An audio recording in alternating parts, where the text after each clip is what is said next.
For 15 years, Alara Vance carried the quiet ache of a dream denied, a family she could never have, and a love that slipped away. But when her ex-husband dies and unexpectedly leaves her his estate, curiosity leads her to Oakhaven Manor, an ivy-covered mansion she never knew existed. What she didn't expect was a standoff. 7 children already living in the home, claiming it's rightfully theirs.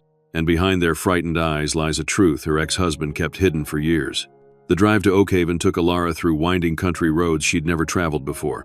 Her modest sedan seemed out of place in this landscape of rolling hills and ancient trees. How had Richard come to own property here? And why leave it to her, the wife he'd left behind? The questions tumbled through her mind as the GPS announced her arrival. As Oakhaven Manor came into view, Alara's breath caught in her throat. It was magnificent, a sprawling stone house with tall windows and ivy climbing its walls. The kind of home that belonged in a period drama, not in the real world, and certainly not in her life. The gravel driveway crunched under her tires as she approached, the sound oddly final. The heavy oak door was unlocked. She pushed it open, calling out hesitantly, "Hello? Is anyone here?" The foyer was grand but dusty, sunlight streaming through windows to illuminate dancing motes in the air. The house had a peculiar feeling, not quite abandoned, but not fully lived in either. Alara ran her fingers along a mahogany side table, leaving trails in the thin layer of dust. A noise from deeper in the house made her freeze. Footsteps. No, multiple sets of footsteps, and hushed, urgent whispers. "Who's there?" she called, her voice stronger now. Silence fell, then a door creaked. Alara followed the sound to a vast drawing room with faded velvet curtains and worn furniture that had once been elegant. And there they were, 7 pairs of eyes staring at her with expressions ranging from defiance to terror. Children. 7 children, arranged almost like a protective formation. At the front stood a teenage boy, perhaps 16, with dark hair falling across his forehead and a jaw set in determination. Behind him, partially hidden, were the others, a solemn girl with watchful eyes, younger children clutching each other's hands, and a tiny girl peeking out from behind the teenager's legs. "Who are you?" the oldest boy demanded, his voice tight with suspicion. "This isn't your house. This is our house." Mr. Richard said so. The name hit Alara like a physical blow. The children looked nothing like him. They were too varied in age and appearance to be siblings by birth, but the implication was clear. "I'm Alara," she said, her voice barely steady. "Richard was my ex-husband. He passed away recently." "We know he's dead," the boy said bluntly. "Mrs. Petrov told us. She said someone might come, but this is still our home," he promised. Alara felt dizzy, the room seeming to tilt around her. Had Richard been leading a double life all these years? Had their inability to conceive driven him to this? "I'm sorry," she said, not knowing what else to offer. "I didn't know about any of you. The lawyer told me I inherited this property. I just came to see it." "Well, now you've seen it," the boy said coldly. "But we live here, all of us, so you can go back to wherever you came from." A smaller boy, perhaps 10, tugged at the teenager's sleeve. "Leo," he whispered loudly, "maybe she's hungry. Should we offer her something?" The older boy, Leo, hesitated, his protective stance softening slightly. "Fine," he said reluctantly. "There's food in the kitchen. Not much, but you can have some if you want." It was the barest olive branch, but Alara grasped it. "Thank you. I'd appreciate that." The kitchen was large and old-fashioned, with a scarred wooden table dominating the center. As Alara sat awkwardly, the children moved around her with the choreography of long habit. The oldest girl, who looked about 14, silently placed bread and cheese on the table. The twins, for they had to be twins, identical in every way except for their differently colored sweaters, set out plates with practiced efficiency. "I'm Alara," she tried again, looking around at their wary faces. "And you're Leo?" she said to the oldest boy, who gave a curt nod. "I'm Marcus," offered the bookish-looking boy who had suggested feeding her. He adjusted his glasses and studied her with open curiosity. "Did you really know Mr. Richard?" "Yes," Alara said, the simple word inadequate for 15 years of love, pain, and absence. "We were married once, a long time ago." "Was he your husband?" asked one of the twins, her eyes wide. "Did you know about us?" "No," she answered honestly. "I didn't know about you, or about this place. Richard and we lost touch after our divorce." "He never mentioned you," said the older girl, speaking for the first time. Her voice was soft but direct, her eyes never leaving Alara's face. "I'm Serafina."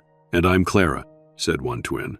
"I'm Chloe," added the other. So quickly it was almost one voice. "Finn," mumbled a small boy of about 7, who had been systematically taking apart a salt shaker throughout the introduction.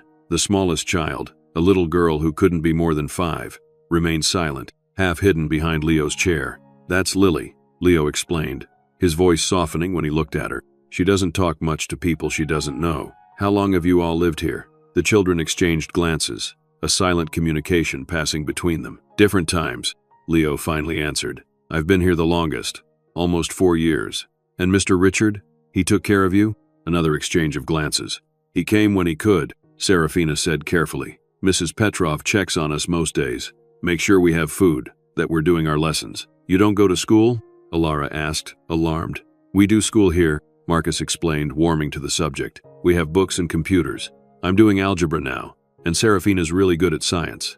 The twins are learning French." "Oui, c'est vrai," Clara and Chloe said in unison, then giggled. It was surreal. These children, seemingly abandoned yet not, educated yet isolated, connected to Richard in a way Alara couldn't fathom. The bread turned to ash in her mouth as she tried to make sense of it all. "Where do you all sleep? Are there enough bedrooms?" she asked, looking around the vast kitchen and thinking of the rest of the house she hadn't seen. "There are lots of bedrooms," Finn piped up.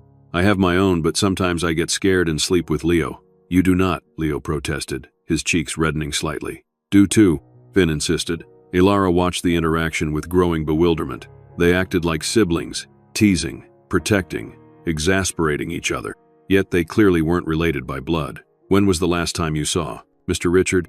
she asked carefully. The mood in the kitchen shifted, a shadow falling over their faces. 2 weeks ago, Leo answered. "He said he wasn't feeling well, that he had to go away for treatment. He promised he'd come back soon." His voice cracked slightly on the last word, and he looked away, jaw tight. "I think," she said slowly, "that we should call Mrs. Petrov. I'd like to speak with her." "She'll be here tomorrow," Serafina said, watching Alara with unnerving intensity. "She always comes on Tuesdays with groceries." "Then I'll come back tomorrow," Alara decided, rising from the table. The thought of spending the night in this house, with these strangers who knew Richard better than she did now, was overwhelming. "Is there a hotel nearby where I could stay?" "There's the Blue Heron Inn about 5 miles back toward town," Marcus offered. "Mr. Richard stayed there once when the power was out here for 3 days." She thanked them for the information and the meager meal, promising to return the next day. As she turned to leave, little Lily finally emerged from behind Leo's chair, approaching Alara with tentative steps. "Are you going to make us leave?" she asked in a small, clear voice. The question struck Alara's heart. These children feared her, feared that she would take away the only home they knew. "No," she said softly, crouching to meet Lily's eyes. "I won't make you leave, I promise." The child studied her face for a long moment, then nodded once, apparently satisfied, and retreated back to Leo's protective presence. Alara drove to the Blue Heron Inn in a daze, checked into a quaint room with flowered wallpaper, and sat on the edge of the bed, trembling. 7 children, living in a house her ex-husband had owned, calling him Mr. Richard. Fear and confusion warred with a darker emotion she was reluctant to name: jealousy. Richard had somehow created the family they couldn't have together. While she had learned to live with their shared loss, he had found another way. Sleep eluded her that night, her mind racing with questions. Morning brought no clarity, but it did bring determination. Alara dressed carefully, stopped at the local store to buy proper groceries. The kitchen at Oakhaven had seemed dangerously bare, and drove back to the manor with a car full of food and a head full of questions. The children were more prepared for her arrival this time. Leo opened the door before she could knock, eyeing the grocery bags with surprise. "You came back?" he said, as if he'd half expected her to vanish like a strange dream. "I said I would," Alara replied simply, "and I brought breakfast. Real breakfast, not just bread and cheese." That earned her entrance, and soon the kitchen was alive with the smell of pancakes and the sound of children's voices as they set the table and poured juice. It was so domestic, so normal in its chaos, that Alara could almost forget the strangeness of the situation. Almost. As promised, Mrs. Petrov arrived mid-morning. She was an elderly woman with a thick Eastern European accent and shrewd eyes that took in Alara's presence with surprise but not alarm. "You must be the ex-wife," she said without preamble. "Mr. Richard said you might come, if things went badly with his health." "He knew he was sick?" Alara asked, surprised. The lawyer had implied the death was sudden. "Cancer," Mrs. Petrov said bluntly. "Very bad. He tried treatments, but," she shook her head, "he made arrangements.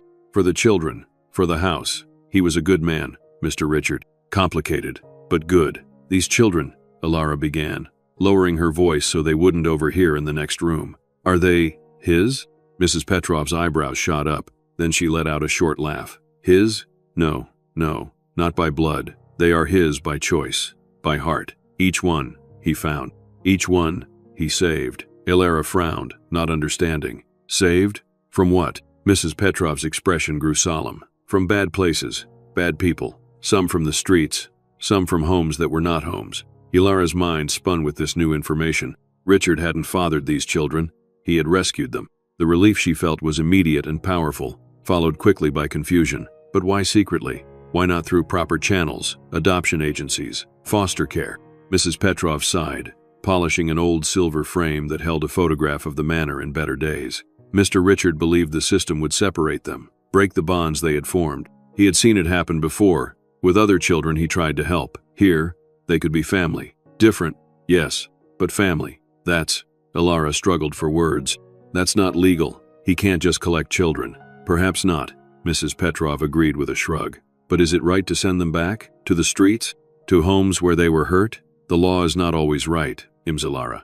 The moral complexity of the situation was dizzying. Richard had broken the law, certainly, but with the best of intentions. He had created a haven for children who had nowhere else to go, and now Ilara was responsible for them. What am I supposed to do now? She asked, more to herself than to Mrs. Petrov. You look in your heart, the older woman answered anyway. You see what is right. These children, they need Oakhaven. They need someone to continue what Mr. Richard started. Before Ilara could respond, the sound of tires on gravel interrupted their conversation. Through the window, she saw an expensive black car pull up to the manor. Bartholomew Vance strode into Oakhaven Manor like a man who already owned it, barely acknowledging Ilara's presence in the foyer with a dismissive glance. Ah, you must be the ex-wife, he said, looking down his nose at her. Ilara, isn't it? I'm Bartholomew Vance, Richard's cousin, his actual family. He emphasized the word in a way that made his meaning clear. She was an outsider. Mr. Vance, Ilara replied, keeping her voice level. Yes, I'm Ilara. I inherited Oakhaven from Richard. Bartholomew's eyes narrowed slightly. So I've been informed. A curious decision on Richard's part, one that will obviously need to be reviewed by the courts. In the meantime, his gaze traveled past her to where the children had gathered in the doorway to the drawing room, watching with varying degrees of wariness and hostility. Ah, he said, his tone dripping with disdain. The collection, Richard's little charity project. I must say, this is quite the situation you've inherited. These urchins, they can't possibly stay. The house needs to be sold, liquidated. I'm prepared to make you a fair offer to expedite things, of course, assuming their claim isn't some elaborate fiction.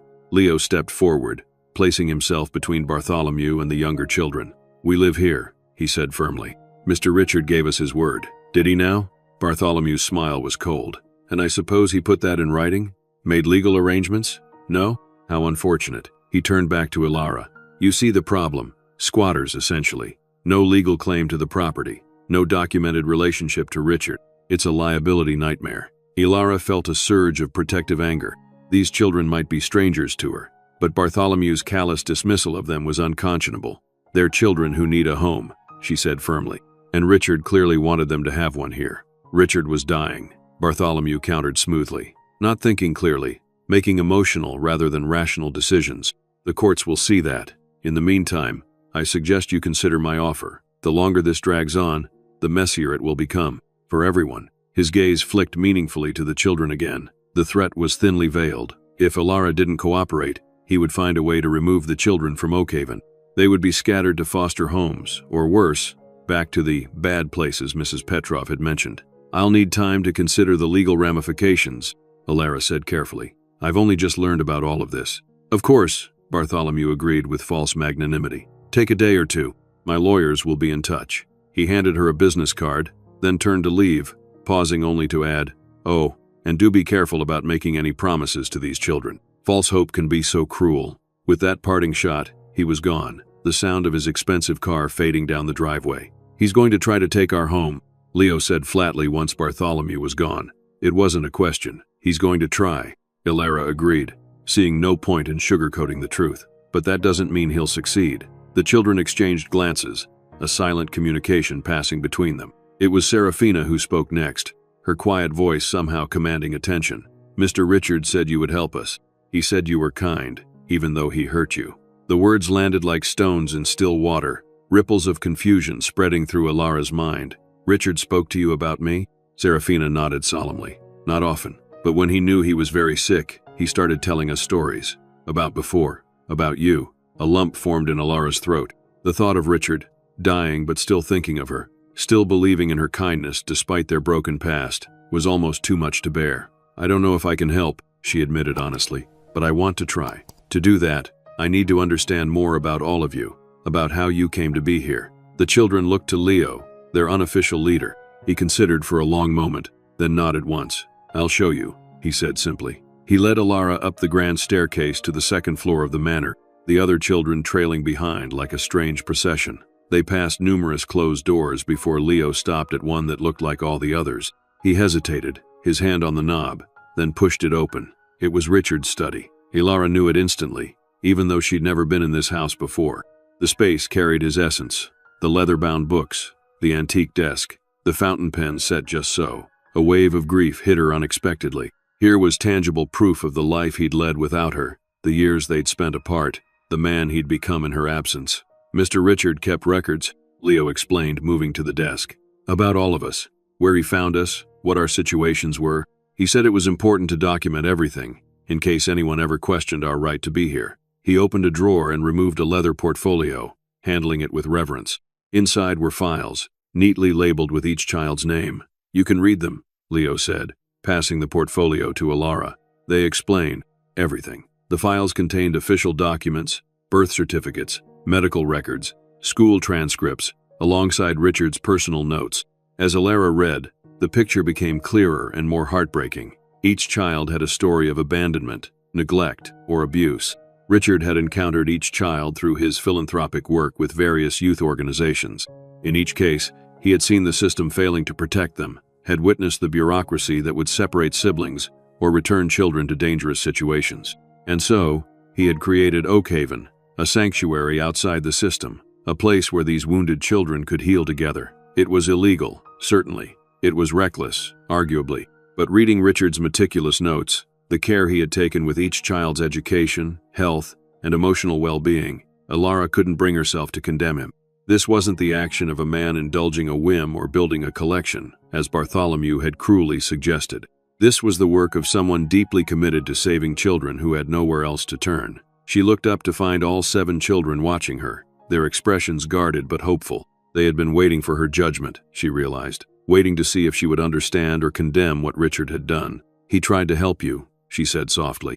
All of you. Leo nodded, relief evident in the slight relaxation of his shoulders. He saved us, and he promised we could stay together, that Oakhaven would always be our home. But now he's gone, Alara said gently, and there are legal complications.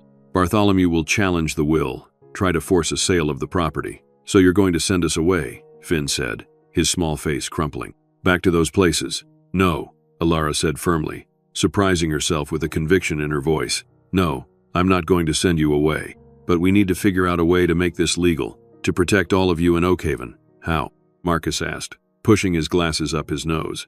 Mr. Bartholomew has lawyers. He's rich and important. So am I, apparently, Alara replied with a small smile. Rich at least, now that I've inherited Richard's estate.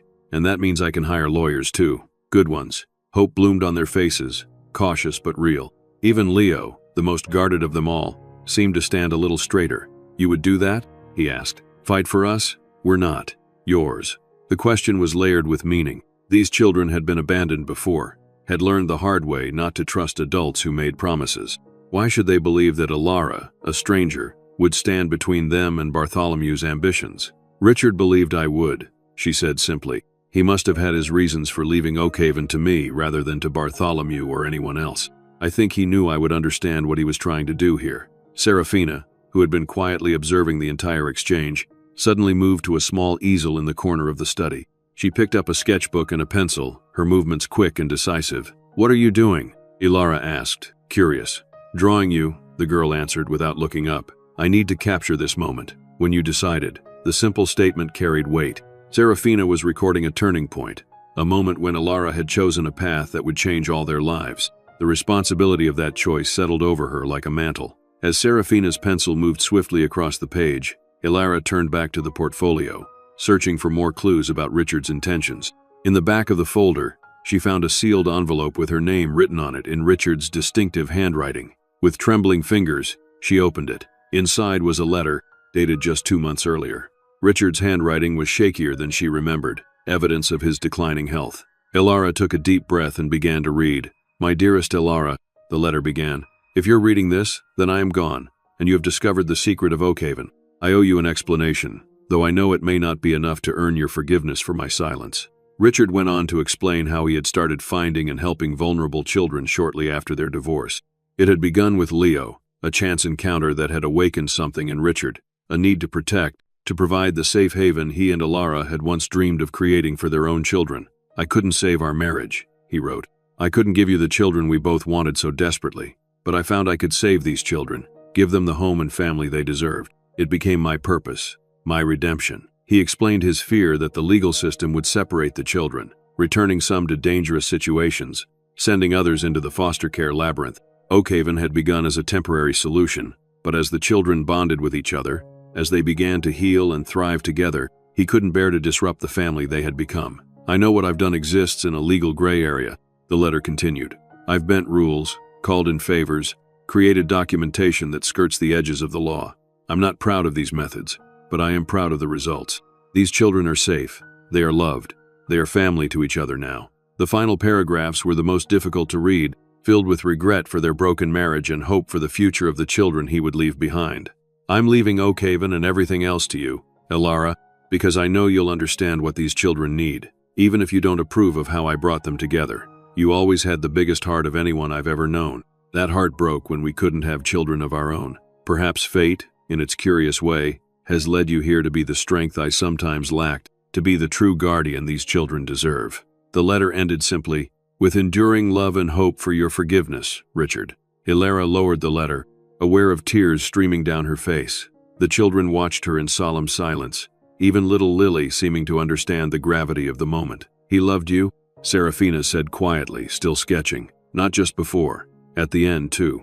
"Yes," Ilara agreed, her voice thick with emotion. "I think he did." In his own way, Richard had created the family they couldn't have together, and now he had entrusted that family to her. The weight of the responsibility was enormous. Ilara had no legal claim to guardianship, no experience as a parent, no idea how to fight the battle that lay ahead. But looking at their faces, Leo's guarded hope, Serafina's quiet intensity, Marcus's intelligence, the twins' synchronized worry, Finn's transparent fear, Lily's solemn trust, she knew she had to try. "We need a plan," she said, straightening her shoulders. "Bartholomew won't give up easily, and we need to establish legal protection for all of you as quickly as possible." "What kind of plan?" Leo asked, his natural leadership asserting itself. "First, we need a good lawyer, someone who specializes in family law and estate issues. Then we need to document everything. Richard's intentions, your histories, the care you've received here. We need to build a case for keeping you together at Oakhaven." Marcus was nodding enthusiastically. "I can help with research," he offered. "I'm good at finding information online, and I can show what Oakhaven means to us," Serafina added, turning her sketchbook to reveal a striking portrait of Ilara, her expression captured in the moment of decision, determination, and compassion mingled in her eyes. "We'll all help," Clara declared, with Chloe nodding in agreement. "I can fix things," Finn volunteered. "I'm good at fixing broken stuff." Only Lily remained silent, but she moved to Ilara's side and slipped a small hand into hers, a gesture of trust that spoke volumes. Ilara squeezed the tiny hand gently, a promise without words. "Then we're agreed," she said. "We fight for Oakhaven, together." As the words left her mouth, a loud crash from downstairs shattered the moment. The children tensed, fear flashing across their faces. "What was that?" Ilara asked, already moving toward the door. "The drawing room window," Leo said grimly. "The big one that faces the garden. It's been cracked for months. Sounds like it finally gave way." They hurried downstairs to find glass scattered across the drawing room floor, a gust of wind billowing the faded curtains. The broken window was just one more sign of Oakhaven's deterioration. A leaking roof had left water stains on the ceiling. The heating system worked only intermittently, and the pantry was nearly empty despite Mrs. Petrov's regular deliveries. "Mr. Richard was going to fix everything," Marcus explained as they swept up the glass. "But then he got sick, and there was never enough money." "Never enough money?" Ilara repeated, confused. "But Richard was wealthy. His estate is worth millions." The children exchanged looks again, their silent communication system in action. "He said the money was complicated," Leo finally answered, "that there were problems with accessing it. That's why he couldn't be here all the time. He had to work to keep everything going. Another piece of the puzzle clicked into place. Richard had been protecting his assets, probably setting up the legal framework to leave everything to Elara while keeping Bartholomew at bay. "Well, the money isn't complicated anymore," Elara said firmly. "It's mine now, and we're going to use it to take care of Oakhaven and all of you." That evening, as they ate a simple meal together in the kitchen, plans began to take shape. Marcus had already found several highly rated family law attorneys in the nearest city. Leo had compiled a list of the most urgent repairs needed around the manor. The twins had inventoried the pantry and created a comprehensive shopping list. Even Finn had contributed, presenting Elara with a carefully drawn map of Oakhaven's grounds, complete with a star marking what he called his special thinking spot by the small pond. As Elara watched them work together, she felt a growing sense of admiration. These children had survived unimaginable hardships, yet they remained resilient, resourceful, and fiercely loyal to each other. Later, after the younger children had gone to bed, Elara found herself sitting with Leo on the manor's wide front porch. "Why are you really doing this?" Leo asked abruptly, breaking the comfortable silence. "You don't know us. You don't owe us anything." "I'm not entirely sure," she admitted. "Part of it is respect for what Richard was trying to accomplish here. Part of it is that it's the right thing to do. You all deserve a stable home, and Oakhaven is that for you." She paused, then added more softly, "And part of it is selfish, I suppose. I always wanted children. Richard and I tried for years before our marriage fell apart. Being here, with all of you, it feels like coming full circle somehow." Leo absorbed this, his expression thoughtful. At 16, he carried himself with the gravity of someone much older, the weight of responsibility for his makeshift family evident in the set of his shoulders. "Mr. Richard said you were the kindest person he ever knew," he finally said, "that you deserved better than what happened between you." "He said that?" Elara asked, surprised. Leo nodded. Near the end, when he knew he wouldn't get better, he talked more about the past, about regrets. You were his biggest one. The admission touched something deep in Elara's heart. After 15 years of believing Richard had simply moved on without a backward glance, the knowledge that he had carried regret for their failed marriage was strangely healing. "We all have regrets," she said softly. "The important thing is what we do with them.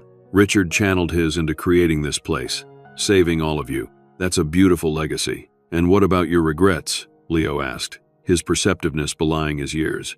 Elara smiled sadly. "I'm still figuring that out. But being here, helping you all stay together, feels like the right direction." A comfortable silence fell between them again, broken only by the distant hoot of an owl. The next morning brought renewed determination and an unexpected visitor. Elara was reviewing the list of attorneys Marcus had compiled when the doorbell rang, an ancient, sonorous sound that echoed through the manor. Leo, ever vigilant, was already moving to answer it, but Elara gestured for him to wait. "Let me," she said quietly. "If it's Bartholomew or his lawyers, I should handle it." She opened the door to find not Bartholomew, but a woman in her 60s with silver-streaked hair and kind eyes behind stylish glasses. She carried a leather portfolio similar to the one Leo had shown Elara in Richard's study. "Ms. Vance?" the woman inquired. "I'm Patricia Winters, Richard's personal attorney. I understand you've discovered Oakhaven and its special residence." Elara stepped back to allow the woman entry, relief mingling with wariness. "Yes, I have, though I'm still trying to understand exactly what Richard was doing here." Patricia's smile was gentle. "That's why I'm here. Richard asked me to come once you'd had a chance to meet the children and read his letter. He wanted to make sure you had all the information you need to protect them in Oakhaven." They settled in the drawing room, where the broken window had been temporarily covered with a tarp. The children hovered nearby, clearly curious about this new arrival but maintaining a respectful distance. "Richard consulted me when he first brought Leo to Oakhaven," Patricia began, opening her portfolio. "He knew he was operating in a legal gray area, but he was determined to create a safe haven for children who had fallen through the cracks of the system. It was more than a gray area," Elara pointed out. "What he did was technically kidnapping, wasn't it?" Patricia sighed. "In some cases, perhaps, but Richard was careful. He documented everything, the conditions he found each child in, the failures of the system to protect them, the improvements in their well-being here at Oakhaven. He was building a case, laying groundwork for eventually seeking legal guardianship for all of them." "Then why not just apply for guardianship from the beginning?" Elara asked, still struggling to understand Richard's methods. "Because the system moves slowly, and these children needed immediate intervention," Patricia explained. "And because seeking guardianship of 7 unrelated children would have raised red flags. The likely outcome would have been separation." The children had edged closer as Patricia spoke, hanging on her every word. Leo's face was a mask of controlled fear, while the twins clutched each other's hands tightly. So instead, Richard created this shadow family, Ilara said slowly, outside the system. He created a sanctuary, Patricia corrected gently. A place where these children could heal together, where they could be a family in all the ways that matter most. Yes, there are ethical questions about his methods, but look at the results. She gestured to the children, who despite their obvious anxiety, stood tall and united. They're healthy, educated, bonded to each other. They have a home, a sense of security, a chance at a future they wouldn't have had otherwise. But now Richard is gone, Ilara pointed out, and Bartholomew wants to sell Oakhaven, which would leave the children homeless. Not to mention that once their situation comes to light, they'll likely be separated anyway. Patricia nodded gravely. That's the challenge we face. But Richard wasn't naive. He anticipated this scenario and made preparations. She removed a sealed envelope from her portfolio. This contains Richard's full legal strategy, including the documentation you'll need to petition for guardianship of all 7 children. Ilara blinked in surprise. Guardianship? Me? But I have no legal relationship to them. Neither did Richard when he began, Patricia pointed out. But he built a case, and you can continue it. The will giving you Oakhaven establishes your intent to provide them a home. Richard's documentation proves their need for stability and the bonds they've formed. With the right approach, we can convince a family court judge that keeping them together with you at Oakhaven is in their best interest. And Bartholomew? Ilara asked. He seems determined to contest the will. Patricia's expression hardened slightly. Bartholomew has been trying to get his hands on Richard's assets for years. He believes family money should stay within the bloodline, regardless of merit or need. But Richard's will is ironclad. I made sure of that. Bartholomew can contest, but he won't win. The confidence in Patricia's voice was reassuring, but Ilara still felt overwhelmed by the responsibility being placed on her shoulders. Legal guardianship of 7 children? A battle against Richard's determined cousin? It was far more than she had bargained for when she first received notice of her inheritance. What do we do first? She asked Patricia. Decision made. The attorney smiled approvingly. First, we need to address the most immediate threat, Bartholomew's attempt to force a sale of the property. I've prepared a restraining order that will prevent any action until the guardianship petition can be heard. She turned to the children, her manner gentle but direct. I'll need statements from each of you, explaining what Oakhaven means to you and why you want to stay together. Your voices matter in this process. The children nodded solemnly, even little Lily, who had edged closer to Ilara during the conversation and now stood beside her chair, occasionally glancing up with solemn eyes. And I need to know everything, Ilara added. Every detail about how Richard found each of you, what your lives were like before Oakhaven, how you've become a family here. No secrets, no omissions. If we're going to convince a judge that this unorthodox arrangement is in your best interest, we need absolute transparency. Leo hesitated, looking at his siblings. Some of it is hard to talk about. I know, Ilara said gently, but we need the truth, all of it, to fight for your future. Serafina, who had been quietly observing as usual, suddenly spoke up. The hidden room, she said. We should show her the hidden room. The other children reacted with surprise and uncertainty. Even Patricia seemed taken aback. I think it's necessary now, Serafina said firmly. She needs to understand. After a moment's consideration, Leo nodded. Follow me, he said to Ilara and Patricia, leading them back upstairs. At the end of the corridor on the 3rd floor, Leo stopped at what appeared to be a linen closet. He reached behind a stack of towels and pressed something out of sight. A soft click sounded, and the back wall of the closet swung inward, revealing a hidden door. This is where Mr. Richard planned everything, Leo explained. How to find kids who needed help, how to bring them here safely, how to create new identities when necessary. Ilara moved slowly around the room, taking in the scope of Richard's operation. It was far more extensive than she had imagined. He hadn't just happened upon 7 children in need. He had created a systematic approach to identifying and rescuing the most vulnerable. One section of the wall was dedicated to each child currently at Oakhaven. Ilara studied Leo's first photographs of a thin, hollow-eyed boy living under a bridge, reports from social workers who had lost track of him after he ran from an abusive foster home, and finally, images of him at Oakhaven, gradually transforming into the strong, protective young man who stood beside her now. Similar documentation existed for each child. Serafina, exploited by parents who used her artistic talent to elicit sympathy and donations on the streets.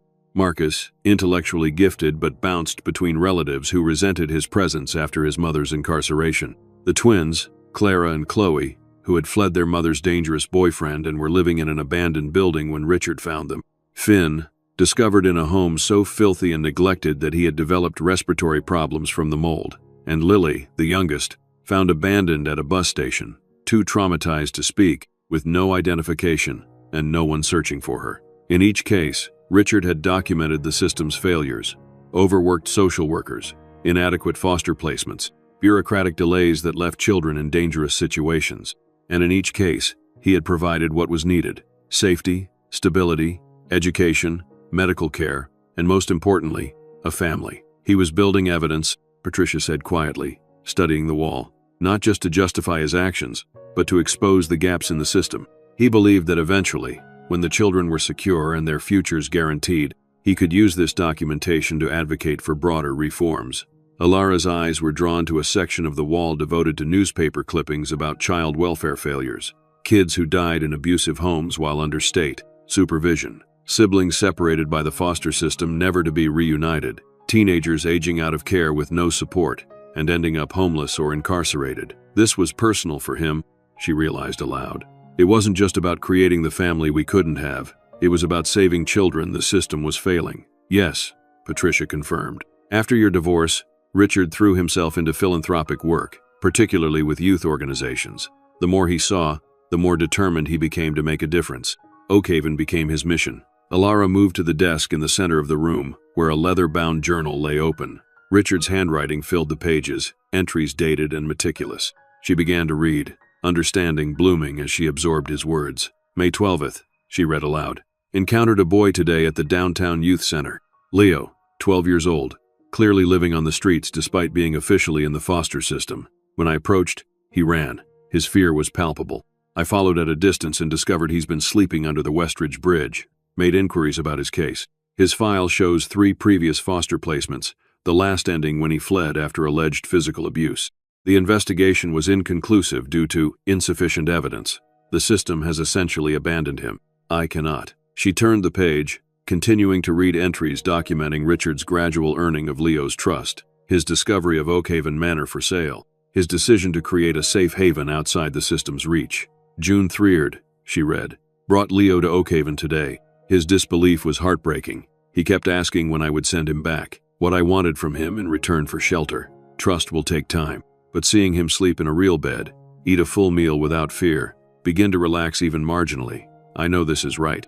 Some acts of justice must exist outside the law when the law itself fails those it should protect. Alara looked up to find Leo watching her, his expression a complex mixture of vulnerability and defiance. He saved me, Leo said simply. If he hadn't found me, I'd probably be dead or in jail by now. Same for all of us. He gave us a chance no one else would. The weight of Richard's mission, and now her responsibility to continue it, settled more firmly on Alara's shoulders. There's more, Patricia said, moving to a filing cabinet in the corner. She removed a thick folder and handed it to Alara. Richard's contingency plans. He knew his health was failing.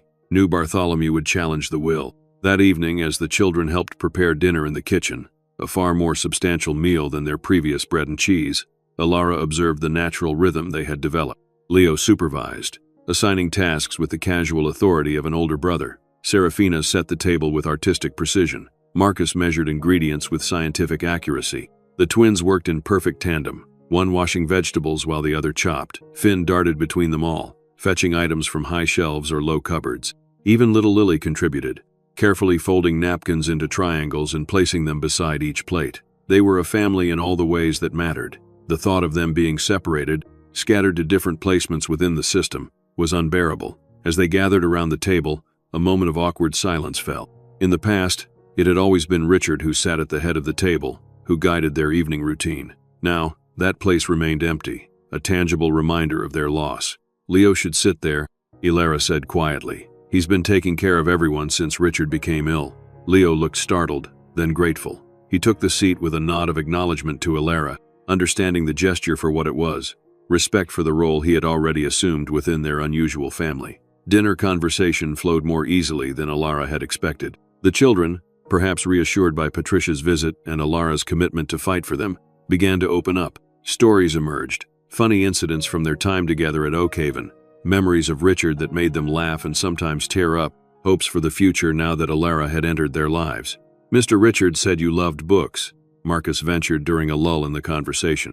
That you work in a library, Ilara smiled, touched that Richard had shared such details. Yes, I'm a librarian. Have been for almost 20 years now. Marcus's eyes lit up behind his glasses. We have a library here, but it's mostly old books. Mr. Richard brought new ones sometimes, but not many recently. I'd love to see it, Ilara replied. Perhaps we could update the collection, get some books that interest each of you. Could we go to a real library sometime? Finn asked eagerly. I've never been to one. The simple request, and the realization behind it, that these children, for all the security Oakhaven provided, had lived isolated lives without normal experiences, struck Ilara deeply. Of course, she promised. Once we've dealt with the legal matters, there are many places I'd like to take all of you. The conversation continued, plans and possibilities unfolding like delicate blossoms after a long winter. For the first time since discovering Oakhaven and its unusual inhabitants, Ilara allowed herself to imagine a future where these children were truly hers, where the family Richard had begun could continue to grow and thrive under her care. Later, after helping Lily with her bedtime routine, a story, a glass of water, and a careful check for monsters under the bed, Ilara returned to Richard's study. She sat at his desk, running her fingers over the smooth wood, and opened the central drawer. Inside, alongside pens and paper clips, lay a small velvet box. Curious, she opened it to find a locket, golden and antique, inscribed with a single word, Hope. Inside the locket was a tiny photograph, faded but recognizable. Ilara and Richard on their wedding day, young and radiant with joy. Tears filled her eyes as she closed the locket and held it tight in her palm. Richard had never stopped caring, never truly left her behind. In his own way, he had been working toward a shared dream, a family, a legacy, a home filled with love. Now it was her turn to carry that dream forward, to protect the children he had gathered, and the sanctuary he had created. With newfound determination, she began to review the documents Patricia had left, preparing for the fight that would determine not just her future, but the futures of 7 children who had already lost too much. The first salvo in Bartholomew's campaign came the very next morning, a formal legal notice delivered by courier, contesting Richard's will and demanding an immediate freeze on all assets pending court review. He's not wasting any time, Patricia observed when Ilara called to inform her. But neither will we. I've already filed our petition for emergency temporary guardianship of the children. That will at least establish your legal right to care for them while the will contest proceeds. The days that followed blurred into a whirlwind of legal preparation. Patricia practically moved into Oakhaven, converting the drawing room into a makeshift war room. Social workers were scheduled to visit, evaluating the children and their living situation. Character witnesses for Ilara, colleagues from the library, friends who could attest to her stability and nurturing nature, were contacted and prepared. Throughout it all, the children watched with a mixture of hope and trepidation. They had been through too much to trust easily in happy endings, yet they couldn't help but be affected by Ilara's unwavering determination. Leo, in particular, seemed to be wrestling with complex emotions. One evening, as Ilara reviewed documents at the kitchen table, he approached hesitantly. "Can I ask you something?" he said, sitting across from her. "Of course," she replied, setting aside her papers. "What if we're not worth it? What if all this fighting, all this legal stuff, and in the end we're just disappointing?" The vulnerability beneath the question broke Ilara's heart. How many times had this boy been made to feel he wasn't worth fighting for? "Leo," she said gently, "worth isn't something you have to earn. It's inherent. You, all of you, are worth every bit of this effort simply because you exist. Not because of what you might become or what you might give back, but because of who you already are." He looked away, blinking rapidly. "Mr. Richard used to say something similar," he said, his voice slightly rough. "But then he got sick, and I thought maybe the universe was punishing us again, taking away the one person who thought we mattered." "Oh, Leo." Ilara reached across the table and covered his hand with hers. "Richard's illness wasn't punishment. It wasn't because of anything any of you did or didn't do. And you haven't lost the only person who thinks you matter. I'm here now. I think you matter. All of you." He nodded, not quite meeting her eyes, but his hand turned beneath hers, fingers briefly squeezing in acknowledgement before he withdrew and stood up. "Patricia said we all need to write statements about why we want to stay at Oakhaven, why we want to stay together." "Yes," Ilara confirmed. "The judge will want to hear directly from each of you. I'll help the little ones with theirs," Leo offered. "Make sure they understand what to write." "That would be wonderful," Ilara said. "Thank you." As he turned to leave, he paused in the doorway. "Ilara, I think Mr. Richard was right about you." Before she could respond, he was gone, but his words lingered, warming her from within. These tentative connections, these small moments of trust, were precious beyond measure. The following days brought more legal maneuvering from Bartholomew. He hired a private investigator to look into Ilara's background, seeking any dirt that might disqualify her as a potential guardian. He gave interviews to local media, painting Richard as mentally unstable in his final months, and the children as opportunistic squatters taking advantage of a dying man's generosity. Patricia countered each move skillfully, obtaining a gag order to prevent further public disparagement and filing motions to protect the children's privacy. But the pressure was mounting, and the strain began to show on everyone at Oakhaven. The younger children became clingy, fearful of separation. Finn developed nightmares, waking, screaming about the bad men coming to take us away. Lily retreated into selective mutism, communicating only through nods and headshakes. Even the usually unflappable twins seemed subdued, their synchronized chatter replaced by worried whispers.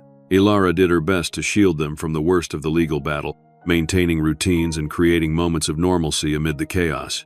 She read stories every evening, helped with homework, organized art projects, and encouraged outdoor play when weather permitted. But the shadow of uncertainty hung over Oakhaven, impossible to completely dispel. The preliminary hearing to determine temporary guardianship was scheduled for a Thursday morning.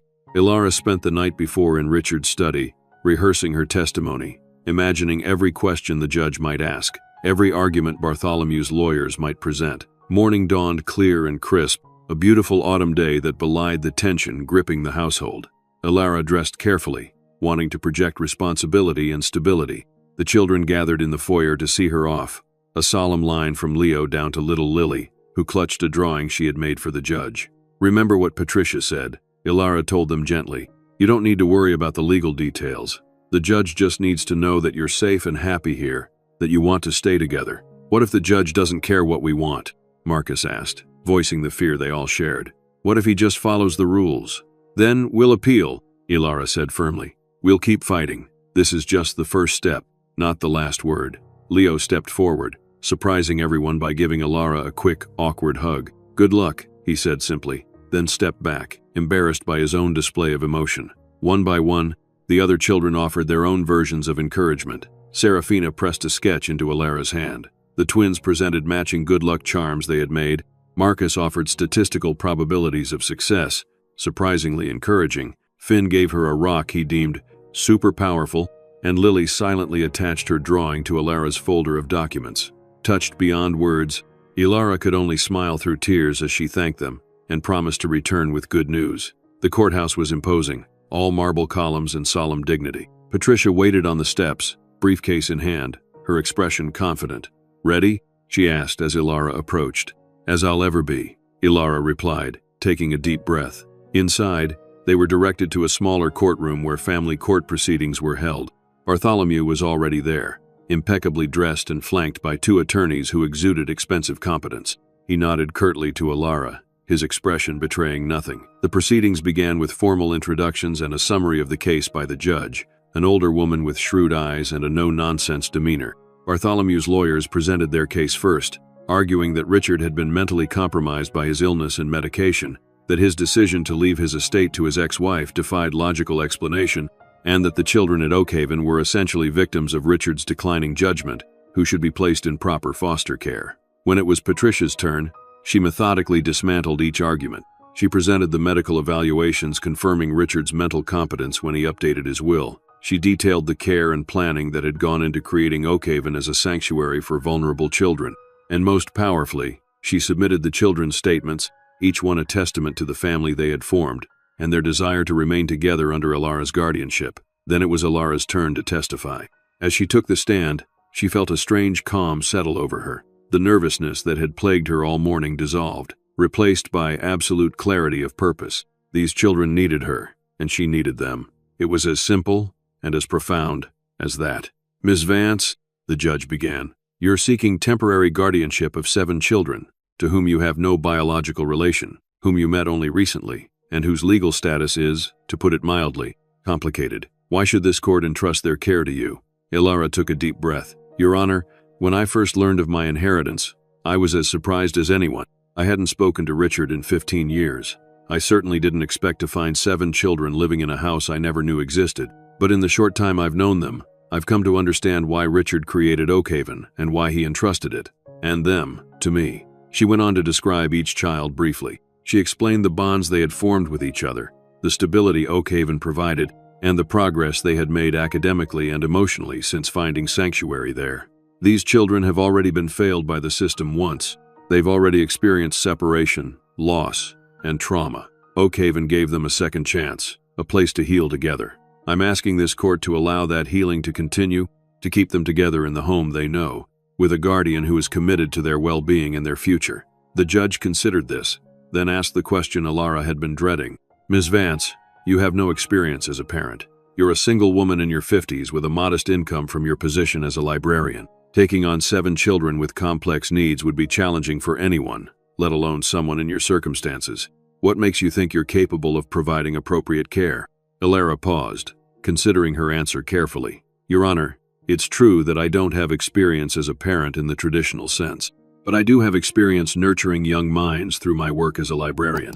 I do have experience creating safe spaces where children can explore, learn, and grow. And most importantly, I have love to give, love that hasn't had an outlet since Richard and I divorced after years of trying unsuccessfully to have children of our own.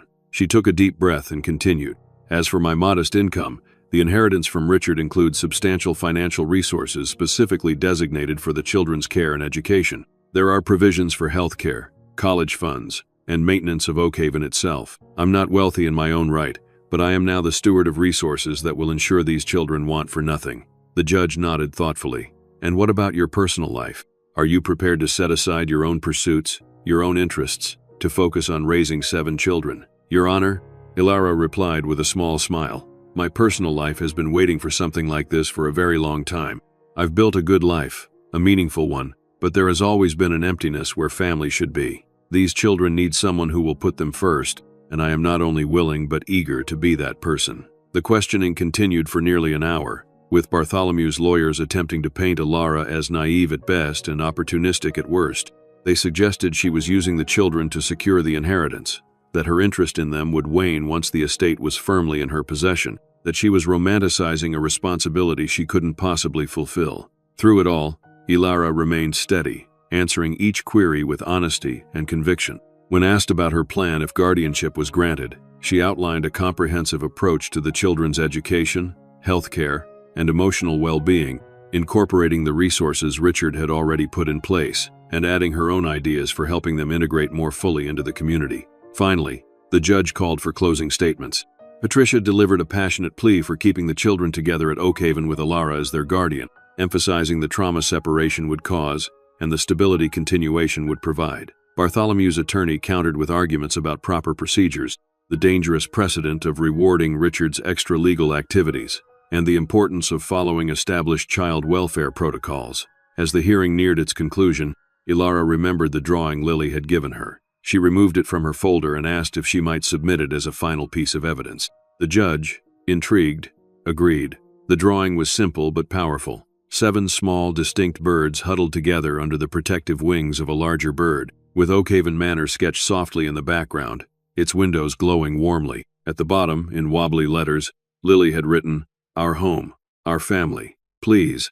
The judge studied the drawing for a long moment, her expression softening almost imperceptibly. She looked up at Alara, then at Bartholomew, then back to the drawing. "I'll take this matter under advisement," she finally said. "Given the unusual circumstances and the welfare of 7 children hanging in the balance, I won't rush to judgment. I'll issue my ruling on temporary guardianship by tomorrow morning." With that, the hearing was adjourned.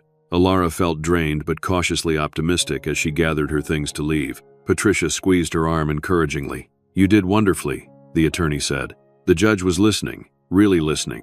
That's half the battle. As they turned to leave, Bartholomew approached, his expression unreadable. "Alara," he said, voice low. "A moment?" Patricia looked wary, but Alara nodded for her to go ahead. Once they were relatively alone, Bartholomew spoke. "I'm prepared to make you an offer," he said without preamble. "Drop this guardianship petition, agree to sell Oakhaven, and I'll ensure the children are placed together in a high-quality group home. Plus, you'll receive a generous settlement, let's say $10 million. More than enough to set you up comfortably for life." Alara stared at him, momentarily speechless. "You think I'm doing this for money?" she finally managed. Bartholomew shrugged elegantly. "Everyone has their price. I'm simply trying to find yours. The offer is more than fair." "The children are not commodities to be bartered," Alara said, anger rising. And Oakhaven is not just a property to be liquidated. It's their home, their safe place. I wouldn't sell it for any amount. Be reasonable, Ilara, Bartholomew pressed. You're not equipped to raise 7 traumatized children. You're a librarian, for God's sake, not a child welfare expert. Eventually, you'll become overwhelmed. The burden will become too great, and you'll regret turning down this opportunity. Thank you for your concern, Ilara replied coldly. But I know exactly what I'm getting into.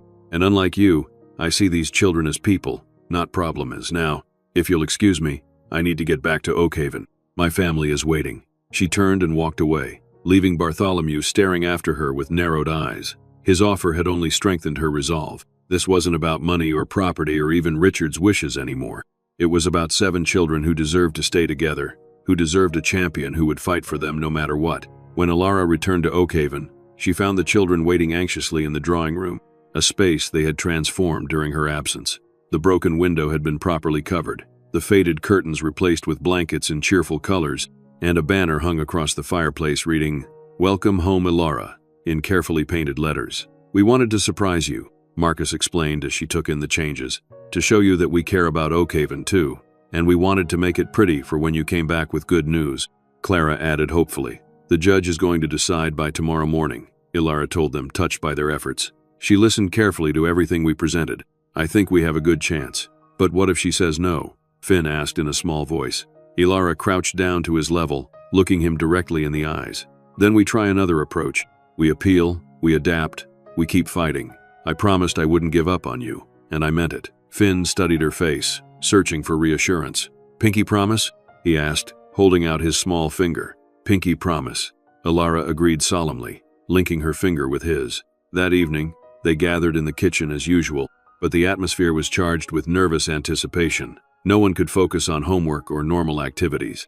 Instead, they ended up in an impromptu story circle, each person sharing a favorite memory of their time at Oakhaven. Leo recalled the first night Richard had brought him home, how he'd been too scared to sleep in a real bed after months on the streets, and how Richard had simply sat with him until he felt safe enough to close his eyes.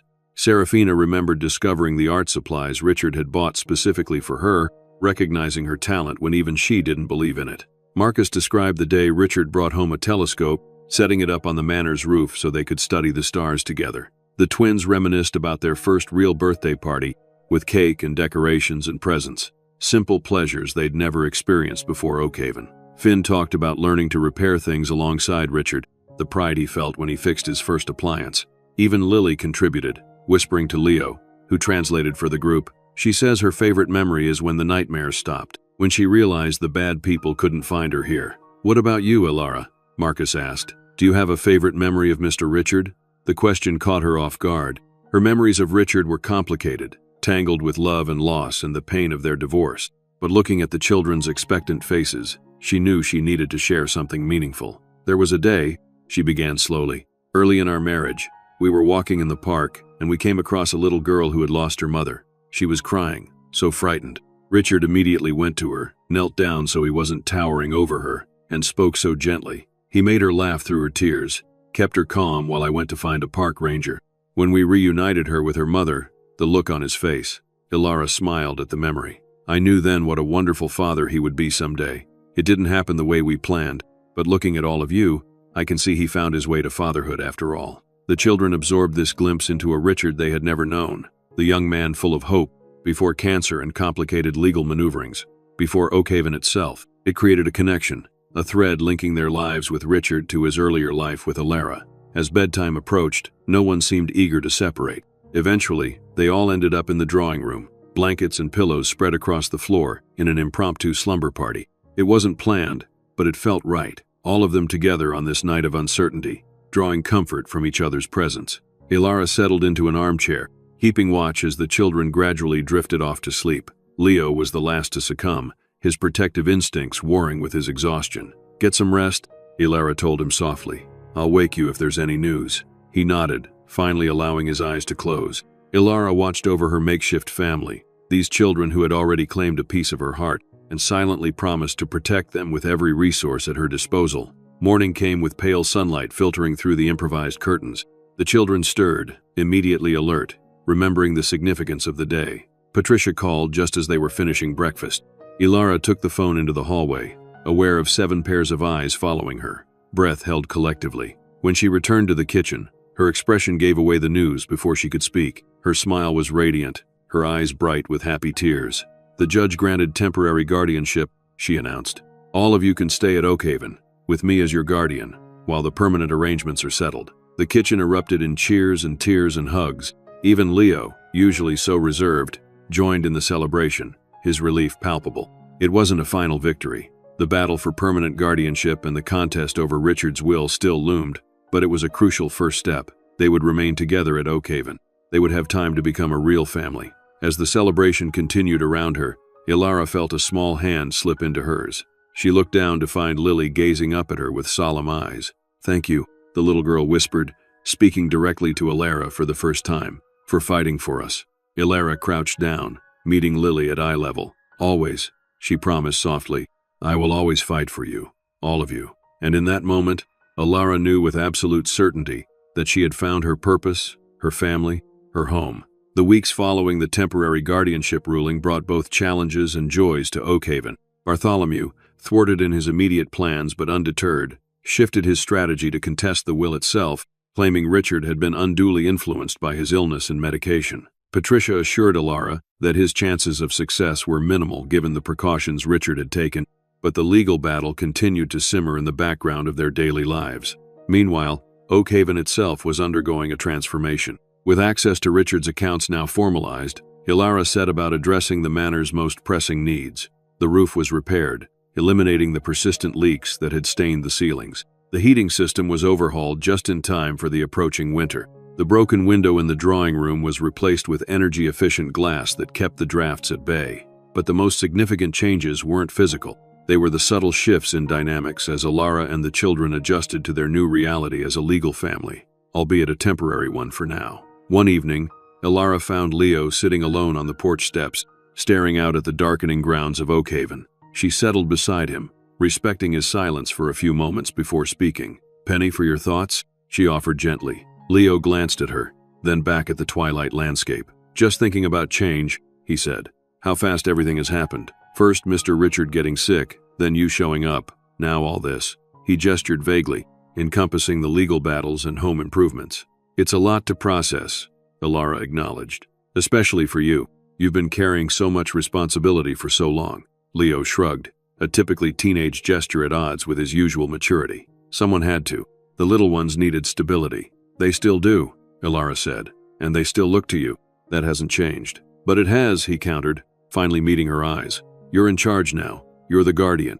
I'm just." He trailed off, unable to articulate his new place in the hierarchy. "You're still their big brother," Ilara said firmly. "Still the person they trust most in the world. My presence doesn't diminish your importance, Leo. If anything, I hope it means you can relax a little. Be 16 sometimes instead of always being the adult." He considered this, his expression thoughtful. "I don't know if I remember how to just be 16, he admitted. "It's been a long time since I got to be a kid." The admission broke Ilara's heart. This boy had shouldered adult responsibilities for years, protecting his makeshift siblings when the adults in his life had failed him repeatedly. She reached out, hesitantly placing a hand on his shoulder. "Maybe we can figure it out together," she suggested. "What normal 16-year-olds do. Sports, maybe? Friends your own age? Whatever interests you." Leo didn't pull away from her touch, which felt like progress. "I used to like basketball," he said after a moment. "Before everything. I was pretty good." Ilara filed this information away carefully, a precious glimpse into the boy beneath the protector. "The community center in town has a youth league," she noted. "We could look into it if you want." He nodded, not committing but not rejecting the idea either. "Maybe," he said.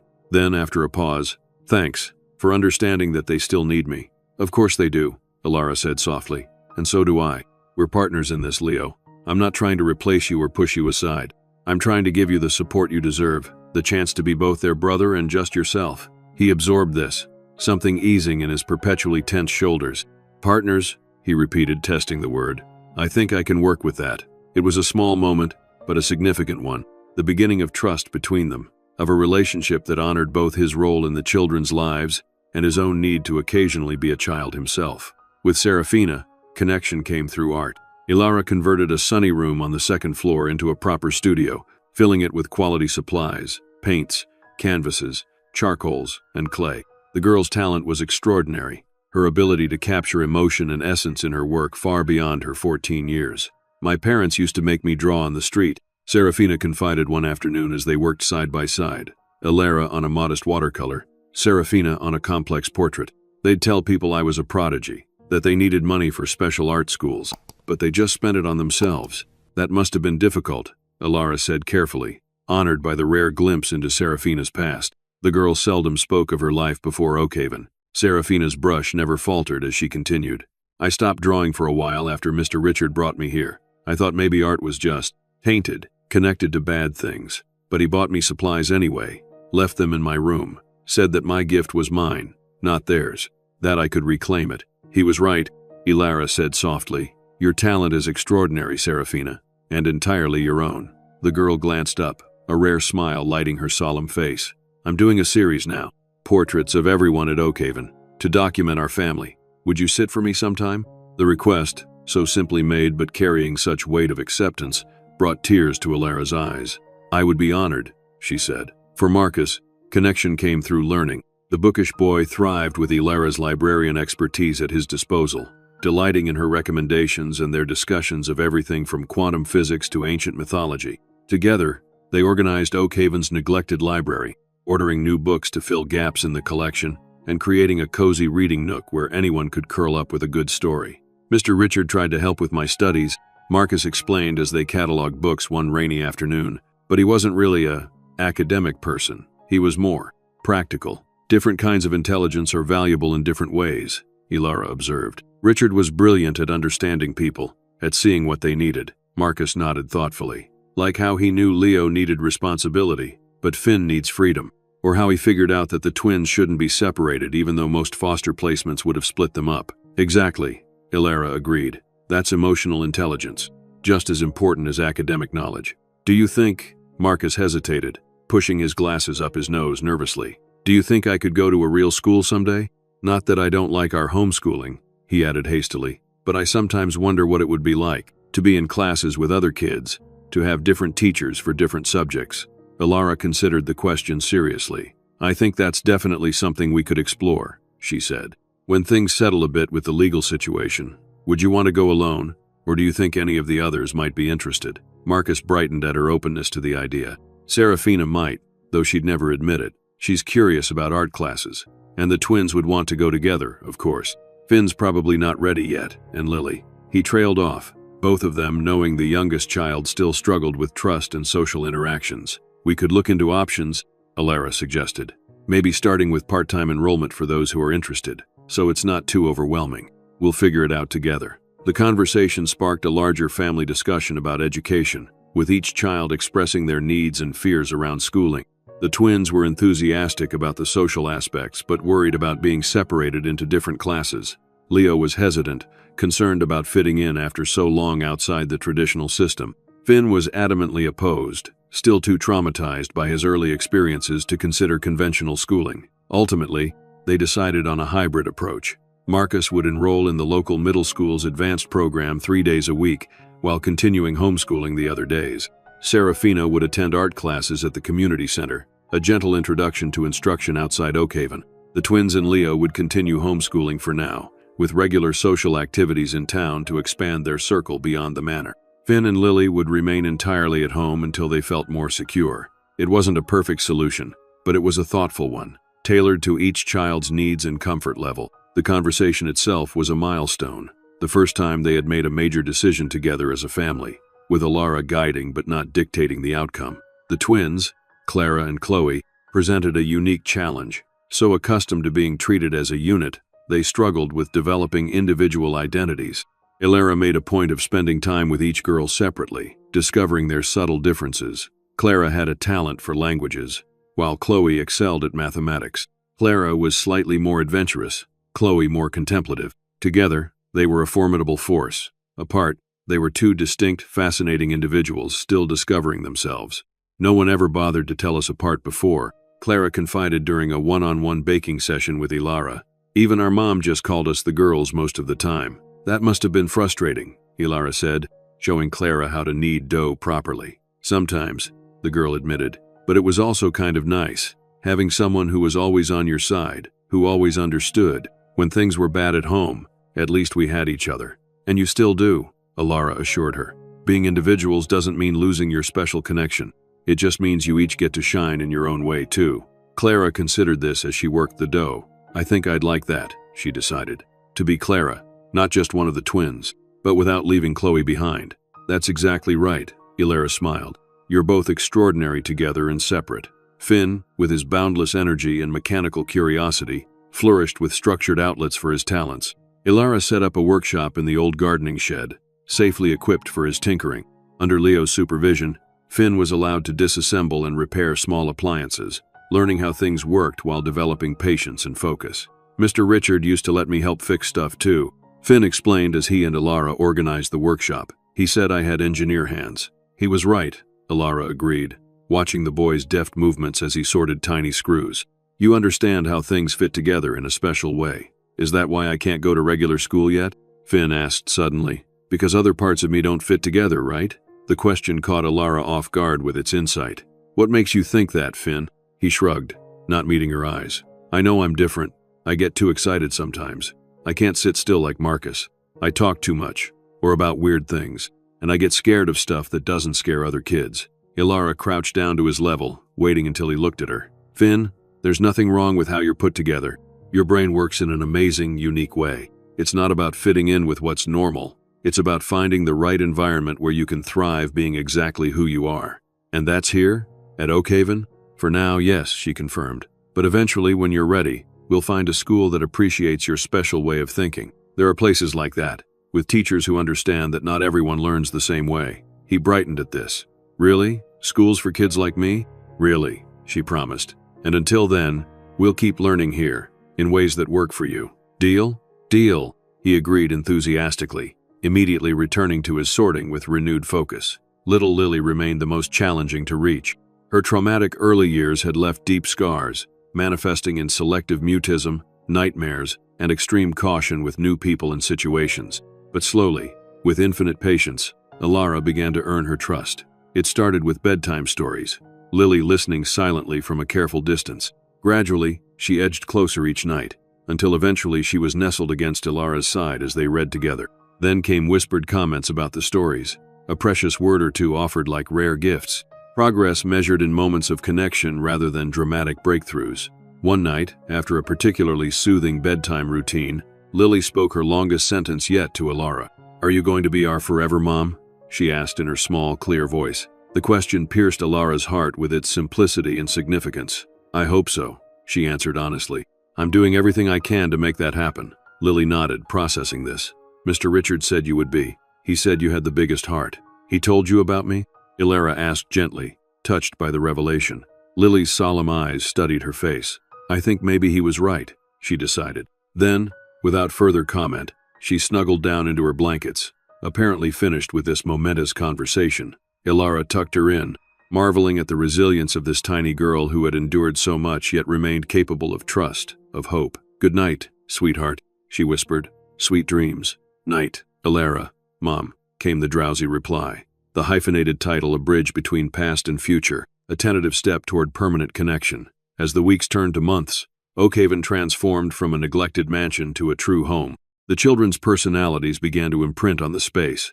Marcus's books piled by favorite reading spots, Seraphina's artwork adorning walls, the twins' color-coded organization systems in shared spaces, Finn's rescued and repaired treasures displayed proudly, Lily's carefully arranged collection of smooth stones and feathers, Leo's basketball hoop installed on the old carriage house. And throughout it all, the legal battle continued. Bartholomew's challenge to the will proceeded slowly through the courts.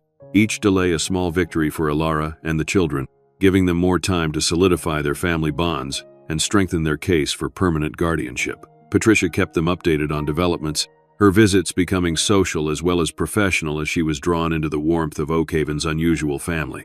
Even Mrs. Petrov, whose role had evolved from housekeeper to something more like a grandmother figure, commented on the change in atmosphere. This house, she observed one afternoon as she and Alara prepared dinner. It was always good place, safe place. But now it is home, full of life, full of love. Mr. Richard would be pleased. Alara smiled, touched by the observation. I hope so, she said. I'm trying to honor what he started here. You do more than honor, Mrs. Petrov said firmly. You complete. What he could not finish, you finish. What he could not give these children, mother's love, stability, normal life, you give. Before Alara could respond, the front door burst open and the sound of children's voices filled the hallway, returning from an expedition to the far corner of Oakhaven's property where they had been building a fort. Their cheeks were flushed with cold and exertion, their eyes bright with adventure. Alara, Finn called, rushing into the kitchen. We found an old well. Leo says we can't play near it, but can we clean it up and maybe make it work again? Absolutely not, without adult supervision, Alara replied automatically, then caught herself with a small laugh. The maternal instinct had become second nature, the protective response immediate and natural. We'll assess it properly tomorrow, she added more diplomatically. For now, everyone wash up for dinner. Leo, can you make sure Lily gets the mud off her hands properly? He nodded, ushering the younger children toward the bathroom with practiced efficiency. As they filed out, Mrs. Petrov nodded approvingly. See? Natural mother, she pronounced. Some women born to it, some learn, some never figure out. You? Born to it.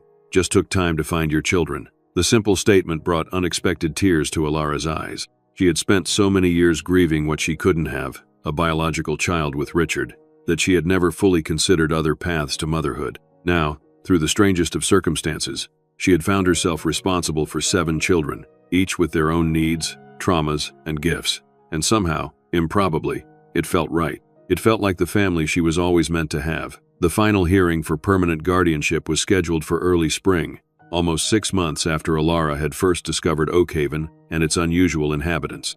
By then, the temporary arrangement had proven so successful that even the initially skeptical social workers assigned to the case were recommending permanency. The children had thrived under Alara's care. Marcus's academic performance at the middle school was exemplary, earning him recognition from teachers who marveled at his knowledge and analytical skills. Serafina's artwork had been featured in a community exhibition, her talent drawing attention from the local arts council. The twins had joined a youth theater group, blossoming in the creative environment while gradually developing more distinct identities. Leo had cautiously joined the community basketball league, rediscovering a passion long buried beneath responsibility. Even Finn and Lily showed remarkable progress, their nightmares less frequent, their trust more readily given. On the morning of the hearing, the family gathered in Oakhaven's kitchen for a special breakfast. The atmosphere was both celebratory and nervous. This was the day that would determine their future together. No matter what happens in court today, Alara told them as they sat around the table, we are a family. Whatever legal term is applied to our relationship, whatever decision the judge makes, that doesn't change what we've built together here. But it would be better if the judge says yes, Finn pointed out pragmatically. Then no one can take us away. It would definitely be better. And I believe the judge will see what everyone else has seen, that we belong together, that Oakhaven is our home. The courthouse was familiar territory by now, but the significance of this final hearing lent it new gravity. Patricia met them outside, her confidence bolstering their spirits.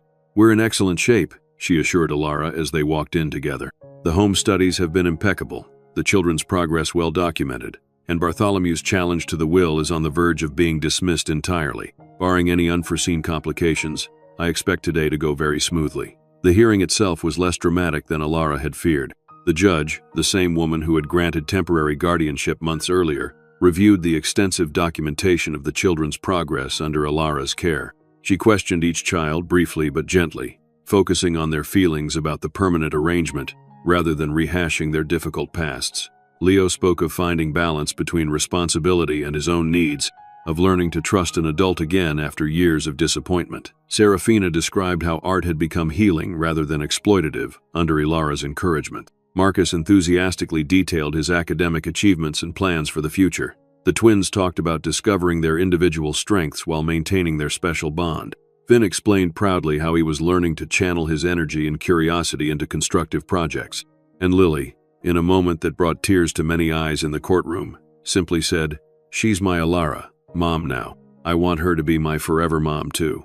When Bartholomew's attorney attempted to argue that the children's attachment to Alara was premature and potentially unhealthy given the temporary nature of the guardianship, the judge shut him down firmly. "These children have demonstrated remarkable resilience and growth in Ms. Vance's care," she pointed out. "The bonds they've formed are not evidence of instability, but rather of their capacity for healthy attachment despite their previous traumas. That is to be celebrated, not criticized." By the time Alara was called to testify, the outcome seemed almost certain. Nevertheless, she spoke from the heart about what the children had brought to her life, how they had transformed Oakhaven from a mysterious inheritance into a beloved home, how they had become the family she had always longed for. Your Honor, she concluded, I can't claim that this has been easy, or that the path ahead will be without challenges. 7 children, each with their own history and needs, is a tremendous responsibility, but it's one I embrace fully, with love and commitment and the support of professionals who have helped us navigate this unusual situation. These children deserve stability, continuity, and the chance to grow up together in the home they've come to trust. I'm asking the court to allow me to provide that for them, permanently and legally. The judge considered for only a brief moment before delivering her ruling. Having reviewed all evidence and testimony in this matter, I find it in the best interest of these 7 children to remain together at Oakhaven Manor under the permanent guardianship of Alara Vance. The dedication Ms. Vance has shown, the progress the children have made, and the unique bonds they share as a family unit all point to this being the optimal arrangement for their continued well-being. She paused, then added more personally, Ms. Vance, what you and these children have accomplished together in these past months is remarkable. You've created a family out of circumstances that might have led to tragedy. Instead, you've written a different ending to their story, one of hope, healing, and belonging. The court commends your commitment and wishes your family every happiness. With that, she signed the guardianship papers, making official what had already become true in every way that mattered. Alara and the 7 children of Oakhaven were now, legally and permanently, a family. The celebration that followed was joyous and chaotic, with hugs and tears and promises for the future. Patricia joined them for a victory dinner at Oakhaven, raising a toast to their newly official status.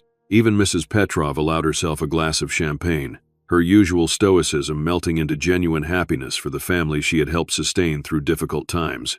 That evening, after the younger children had gone to bed, exhausted from the emotional day, Alara found herself on the front porch with Leo, echoing their conversation from months earlier. The spring air was mild, scented with new growth and possibility. So, Leo said after a comfortable silence, we did it. We're officially a family. We are, Alara agreed, still somewhat awed by the reality of it. How does it feel?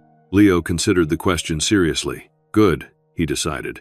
Right, like maybe this is how things were supposed to work out all along. I think so too, Alara said softly, though I could never have imagined this path, not in a million years.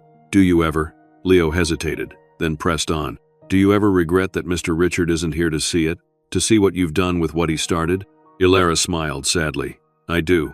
I think he would be proud of all of us, of how we've become a family together. He knew what he was doing, Leo said with certainty. When he left everything to you, he knew you were the right person to continue what he started. I hope so, Alara replied. I'm trying my best to honor his vision for Oakhaven, for all of you. It's not just his vision anymore, Leo pointed out. It's ours now. Yours and mine and everyone's. We're making it together. The insight struck Alara as profoundly true. What had begun as Richard's secret mission had evolved into something new, something collaborative and alive with possibility. You're right, she acknowledged. It is ours now, and I can't wait to see what we build together in the years ahead. Leo nodded, his expression open and unguarded in a way it rarely was. Me neither, he admitted. Then, in a gesture that would have been unthinkable months ago, he leaned over and briefly rested his head against her shoulder. Thanks, he said simply, for not giving up on us. Alara's heart swelled with love for this remarkable young man, for all the children now entrusted to her care. Never, she promised.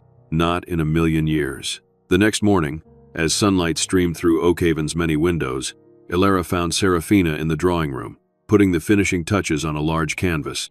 The girl had been working on it secretly for weeks, revealing it to no one. May I see? Alara asked gently, respecting the artist's process. Serafina nodded, stepping back from her work with uncharacteristic shyness. The painting took Alara's breath away. It depicted all 8 of them, Alara and the 7 children, arranged on Oakhaven's front steps. But Serafina had added a 9th figure, rendered in softer brushstrokes, almost translucent compared to the solid presence of the others. Richard, watching over them with a smile of approval and peace. It's for the entryway, Serafina explained quietly, so everyone who comes to Oakhaven knows who we are, a real family. Alara wrapped an arm around the girl's shoulders, too moved for words at first. It's perfect, she finally managed. Absolutely perfect. As they hung the portrait in its place of honor, the other children gathered around, admiring Serafina's work and offering enthusiastic approval of Richard's inclusion. He's still part of our family, Finn declared confidently. Even though he's not here anymore. Always, Ilara agreed, looking at the faces of her children, for they were truly hers now, in heart and in law, and feeling a sense of completion she had never expected to find. Family is forever, no matter what. Outside, spring was transforming Oakhaven's grounds, new growth covering winter's scars, blossoms promising future fruit.